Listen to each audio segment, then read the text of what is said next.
नमस्कार दोस्तों, स्वागत है आपका आकाश जीएस एकेडमी में। दोस्तों, प्राचीन भारत का वह राजा जिसके नाम से आज भारत का नेशनल कैलेंडर चलता है, जिसने सिल्क रूट पर कब्जा किया और जिसे दूसरा अशोक कहा जाता है। तो दोस्तों, आज हम बात करेंगे कुषाण वंश के महान सम्राट कनिष्क की। अगले कुछ मिनटों में दोस्तों हम वे सब कुछ कनिष्क के बारे में जानेंगे जो आपके एग्जाम के पॉइंट ऑफ व्यू से बेहद महत्वपूर्ण है। दोस्तों, वीडियो को अंत तक देखिएगा। अंत में एक धांसू ट्रिक है जिसके माध्यम से आपको कनिष्क के दरबार के विद्वान अपने आप ही याद हो जाएंगे सिर्फ एक लाइन में। तो चलिए दोस्तों, शुरू करते हैं।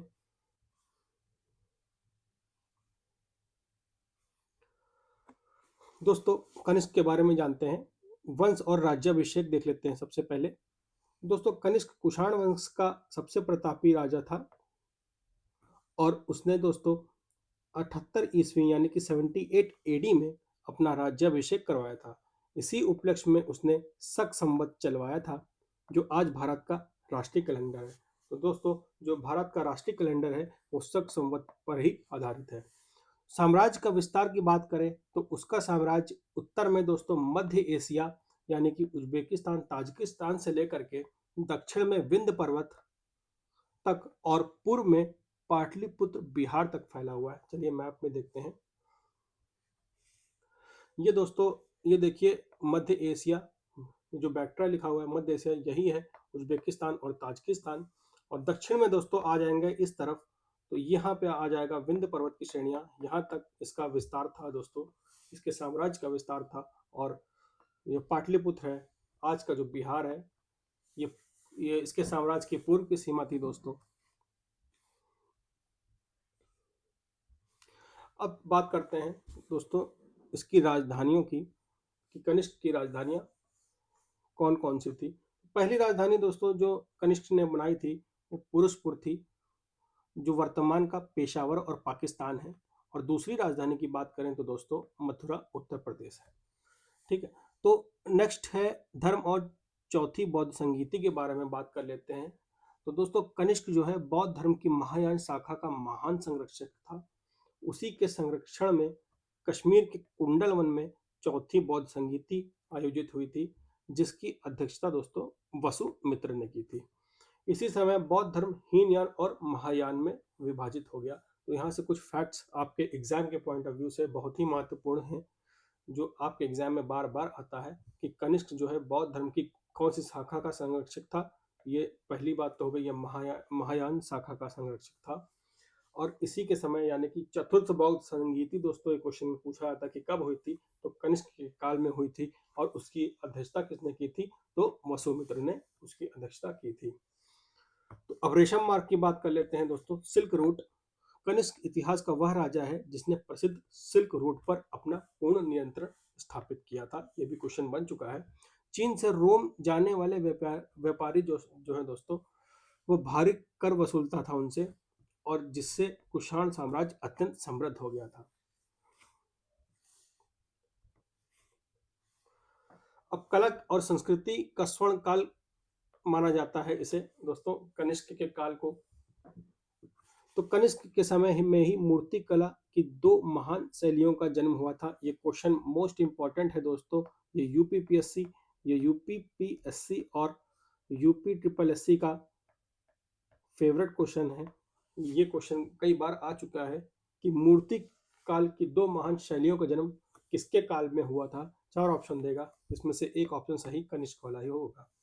दोस्तों अब बात करते हैं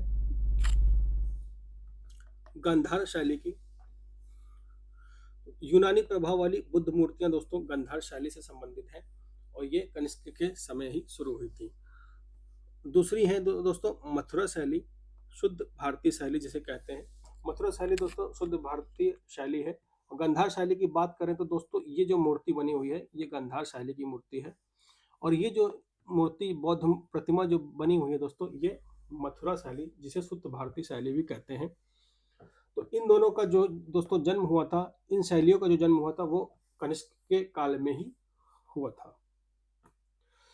उसने सबसे शुद्ध सोने के सिक्के जारी किए जो उसकी आर्थिक शक्ति को दर्शाते हैं। तो दोस्तों प्राचीन इतिहास में सबसे शुद्ध सोने के सिक्के किसने जारी किए थे? वो कनिष्क ने ही जारी किए थे। और इससे पता चलता है कि वे बहुत ही आर्थिक रूप से बहुत ही समृद्ध था। ये है दोस्तों कनिष्क के समय के सोने के सिक्के।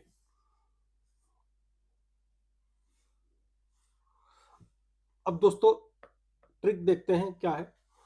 इसके दरबार में बड़े बड़े विद्वान थे जिन्हें याद रखने की ट्रिक दोस्तों ये है अश्व नाचे पांव पर। दोस्तों इस ट्रिक के बाद आप कनिष्क के दरबार के विद्वानों को कभी नहीं भूलेंगे और एग्जाम में अगर एक क्वेश्चन आ गया तो यहां से आपका 1 नंबर पक्का हो जाएगा। तो चलिए देखते हैं अश्व नाचे पांव पर। अब इसको डिकोड करते हैं दोस्तों। अश्व का मतलब है दोस्तों अश्वघोष। इन्होंने दोस्तों बुद्ध चरित लिखी। अश्वघोष ने कौन सी बुक लिखी थी? बुद्ध चरित लिखी थी, जिसे बौद्धों का रामायण भी कहते हैं दोस्तों। ये चौथी बौद्ध संगीति के उपाध्यक्ष थे। चौथी बौद्ध संगीति के दोस्तों उपाध्यक्ष कौन थे? अश्वघोष थे। अश्वघोष ने कौन सी पुस्तक लिखी थी? बुद्ध चरित लिखी थी। ठीक है दोस्तों। तो अश्व हो गया दोस्तों। अश्व नाचे पांव पे, तो ना से दोस्तों हुआ नागार्जुन, चे से हुआ चरक और पा से हुआ पार्श्व और वा से दोस्तों हुआ वसुमित्र। अब नागार्जुन की बात कर लेते हैं दोस्तों। नागार्जुन को भारत का आइंस्टीन कहते हैं। इन्होंने माध्यमिक सूत्र में शून्यवाद का सिद्धांत दिया था दोस्तों। बहुत ही महत्वपूर्ण फैक्ट है, एग्जाम में कई बार आ चुका है, याद रखिएगा। भारत का आइंस्टीन नागार्जुन को कहते हैं। 600 दोस्तों बना चरक। चरक दोस्तों कनिष्क के राजवैद्य था, यह भी क्वेश्चन आ चुका है। चरक कौन था दोस्तों? कनिष्क के राजवैद्य थे। इनकी चरक संहिता आयुर्वेद का सबसे बड़ा ग्रंथ है। तो ये क्वेश्चन बनता है कि आयुर्वेद का सबसे बड़ा ग्रंथ कौन सा है? तो है चरक संहिता। किसने लिखा था? चरक ने। और पार्श्व की बात करते हैं, पा से बना पार्श्व। पार्श्व की बात करते हैं दोस्तों। इन्हीं के कहने पर चौथी बौद्ध संगीति बुलाई गई थी। वा से दोस्तों हुए वसुमित्र। चौथी बौद्ध संगीति के अध्यक्ष कौन थे दोस्तों? वसुमित्र थे।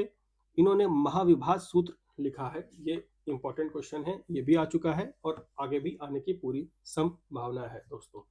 तो दोस्तों ये वीडियो कैसी लगी कमेंट बॉक्स में बताइएगा।